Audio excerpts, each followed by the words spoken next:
Asset বা সম্পদ। এটা আমি কেন বোঝাতে চাইছি এখানে, কারণ হচ্ছে বর্তমান প্রজন্ম অ্যাসেট বা সম্পদটাকে একটু অন্য চোখে দেখে। আমি এটা কেন বলছি, ধরুন আপনার ছেলে বা মেয়ে যাই হোক না কেন, তারা পড়াশুনো করার পর একটা চাকরি বা ব্যবসা কিছু করছে, করার পরই তারা দেখবেন প্রথমেই বাইক বা অ্যাপেলের আইফোন বা এই ধরনের বিভিন্ন জিনিসের মধ্যে টাকাটা খরচা করে ফেলছে। তারা ভাবছে যে এটা হচ্ছে অ্যাসেট, কিন্তু এটা অ্যাসেট না, এটা হচ্ছে লাইবিলিটি।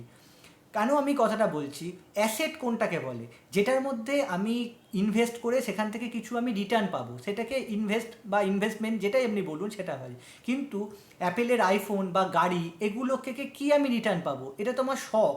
এটা হ্যাঁ, সেক্ষেত্রে আমি কি বলবো না যে আপনি শখ পূরণ করবেন না, শখ আপনি পূরণ করুন, কিন্তু প্রথমেই এই জিনিসটার মধ্যে আপনি ঢুকে যাবেন না যে প্রথমেই গাড়ি, বাইক বা বাইরে ঘুরতে যাওয়া বা বড় বড় কোনো দামি গ্যাজেট এগুলো কিনে প্রথমেই পয়সা নষ্ট করার কথা আমি এখানে একটুখানি বলছি। কারণ হচ্ছে সম্পদ যদি আপনি অল্প বয়স থেকে জমাতে যদি না শুরু করেন, পরে গিয়ে কিন্তু এই অ্যাপেলের আইফোনই বলুন বা গাড়ি এগুলো কিন্তু আমার কোনো কাজে লাগবে না। কেন, যত দিন যাবে এগুলোর কিন্তু ভ্যালু কমবে। কিন্তু আপনি যদি কোনো মিউচুয়াল ফান্ড বা যদি আপনি বড় টাকা ইনভেস্ট করতে পারেন কোনো জায়গায়, সেটা ইনভেস্টমেন্ট করুন, সোনা কিনতে পারেন বা জমি কিনতে পারেন বা অল্প অল্প করে কোনো জায়গায় ইনভেস্ট করতে পারেন, সেগুলো করলে কিন্তু এগুলোর কিন্তু ভবিষ্যতে ভ্যালু বাড়বে। বা আমি কেন এই কথাটা বলছি, কেন বর্তমান প্রজন্ম এই জমানো বা এই জিনিসগুলোর ক্ষেত্রে এরা কিন্তু অতটা জানে না কারণ হচ্ছে এদেরকে এগুলো বাড়ি থেকে শেখানো হয় না।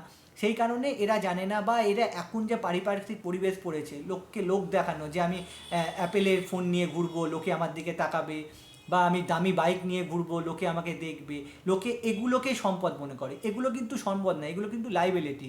এগুলো কিন্তু ভবিষ্যতে কিন্তু এগুলোর কোনো কাজে লাগবে না। কিন্তু ওই জিনিসটাই যদি টাকাটা জমিয়ে রাখেন, সেক্ষেত্রে কিন্তু ভবিষ্যতে কিন্তু ওই টাকাটা আপনার কাজে লাগবে। ওই বাইক বা অ্যাপেলের আইফোনটা কিন্তু আপনার কোনো কাজে লাগবে না।